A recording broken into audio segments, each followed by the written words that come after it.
নমস্কার বন্ধুরা, দেবযানী লাইফে তোমাদের সবাইকে জানাই স্বাগতম। তো আজও আবার একটা নতুন ব্লগ নিয়ে তোমাদের সামনে চলে আসলাম। অবশ্যই তোমাদের ভালো লাগবে। তো আমি চেষ্টা করছি যেন তোমাদের ভালো লাগে, কিন্তু কিছু করার নেই, সময়ের জন্য ভালো করে এডিটিংই করতে পারছি না। কী করে ভালো লাগবে বলো? তো দেখা যাক তোমাদের কেমন লাগছে। তোমাদের কমেন্টের অপেক্ষায় অবশ্যই বসে থাকবো। কমেন্ট দেখলে বুঝতে পারি যে না, কিছুটা ভালো লাগাতে পেরেছি তোমাদের। তো সকালবেলা ঘুম থেকে উঠেই ছেলেকে স্কুলে পাঠিয়ে দিয়েছি। ছেলেকে স্কুলে পাঠিয়ে দিয়ে আমি আমার ব্লগ শুরু করে দিয়েছি। স্নান টান হয়ে গেছে, ঠাকুরের বাসন ধোয়া, ঘর মোছা সব কিছু কমপ্লিট করে আমি চলে আসলাম ছাদে। তো ছাদে এসে ফুল তুলছি। এই মুহূর্তটা তোমাদের সামনে কখনো শেয়ার করিনি। তো আজ ভাবলাম যে না, এটাই শেয়ার করি। যেহেতু না আছে সকালে টিউশন, না আছে কোনো কাজের চাপ, আজ একদমই ফ্রি। তবে কাল আমাদের বাড়িতে সরস্বতী পুজো হয়ে গেছে, আজ পুজো নেই।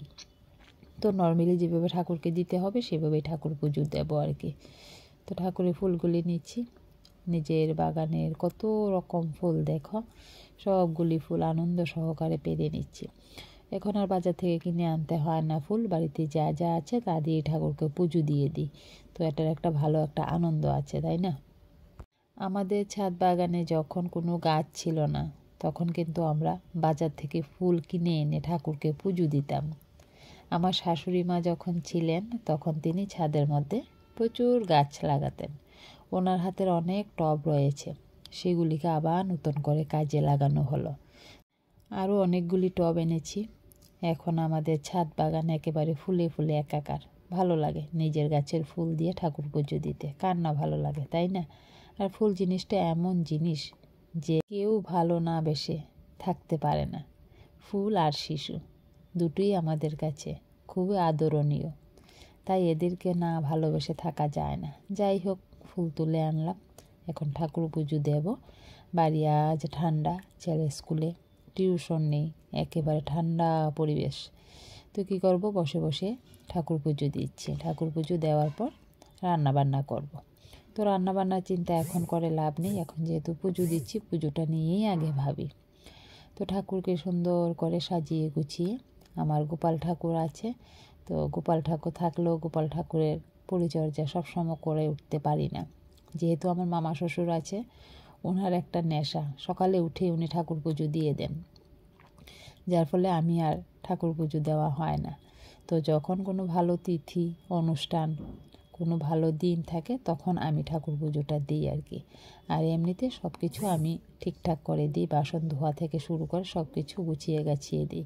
কিন্তু উনি বুড়ো হয়ে গেছেন, ওনার ঠাকুর পুজো দিতে ভালো লাগেন। সকালে এই ঠান্ডার মধ্যে উঠেই তিনি স্নানটা সেরে ফেলবে। আমরা ভাবতেই পারি না এত ঠান্ডার মধ্যে আমরা কি করে স্নান করব। কিন্তু আমার মামা সকালবেলা উঠেই স্নান করে ফেলে, করে ঠাকুর পুজো দিয়ে দেয়। যখন শরীরটা ভালো থাকে না, তখন আমাকে ঠাকুর পুজোটা দিতে হয়। তাই আজ সরস্বতী পুজো উপলক্ষে আমি ঠাকুর পুজোগুলি দিচ্ছি আর কি। তো পুজো শেষ হয়ে গেছে, রান্নাবান্না মোটামুটি শেষ। এদিকে ছেলে চলে আসলো, তো কিছুটা বাকি রয়েছে। ছেলেকে বলছি তুমি চলে আসলে, ছেলের মনটা খারাপ, কারণ স্কুলে ওদের টাইমের মধ্যে থাকতে হয়, বেশিক্ষণ থাকা যায় না, তাই ওর মনটা খারাপ। ও চেয়েছিল আরও কিছুক্ষণ থাকতে। তো এই জন্য ছেলের সাথে একটু হাসি ঠাট্টা করছি আর কি, যে এত তাড়াতাড়ি ছুটি দিয়ে দিল, আরও কিছুক্ষণ একটা ভালো হতো। তো যাই হোক, ছেলে আসলো, ছেলের ড্রেস খুলে দিয়ে রান্নাটা ফিনিশিং দিতে হবে। তো রান্না হয়ে গেল, ছাদে চলে গেলাম ধনেপাতা আনতে, টমেটো দিয়ে খেলাম তোমাদের। এখন দেখো ঘরে এসে রান্না কমপ্লিট করে ভাত নিয়ে বসে গেলাম। তো ছেলেকে বলছি একটু খেয়ে নাও, একটু খেয়ে নাও। কিন্তু ওদের স্কুলে আজ পুজো হয়েছে, সেজন্য প্রসাদ খাইয়ে দিয়েছে। তো আর কিছুই খাবে না, এমনিতেই খাওয়াতে সমস্যা, কী করে খাবে। তো যাই হোক, আমাদের খাওয়া দাওয়া শেষ হলো। শেষ হয়ে আমার বরমশাই আমাকে কিছুটা আজ হেল্প করে দিচ্ছে, কারণ আমরা বিকেলের দিকে আবার বেরিয়ে যাব পুজো দেখতে। তো সেই জন্য দেখো আমাকে অনেকটা সাহায্য করে দিচ্ছে। আর প্রায় সময় আমি যখন বলি তখন আমাকে অনেকটা সাহায্য করে দেয়। গাছগুলিতে অনেকগুলি গাছ, জল দিতে কষ্ট হয়, তো যখন দুজনে মিলে দিই খুব তাড়াতাড়ি হয়ে যায় এবং খুব সহজেই হয়ে যায়। কিন্তু আমার বরমশাই প্রত্যেক দিন সময় পান না, দোকানে থাকেন, দোকান থেকে দৌড়ে এসে ভাত খেয়ে আবার দৌড়ে চলে যায়, কখন দেবে। তারপরও মাঝে মধ্যে ভালোই দেয়, অনেক সময় অনেকটা হেল্প করে দেয়।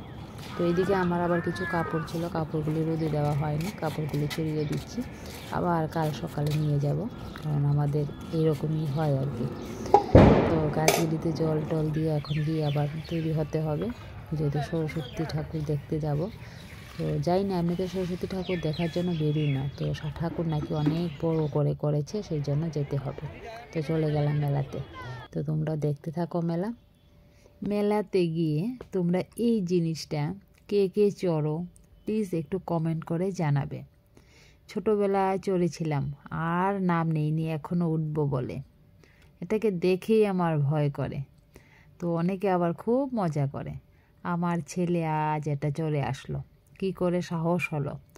আমি তো আমার স্বামীর উপর রেগে গেলাম, রেগে আমি এখান থেকে সরে গেছি, রাগে সরে গেছি। মানে এটাতে উঠলে ভীষণ ভয় করে, কখন কি হয় বলা যায় না।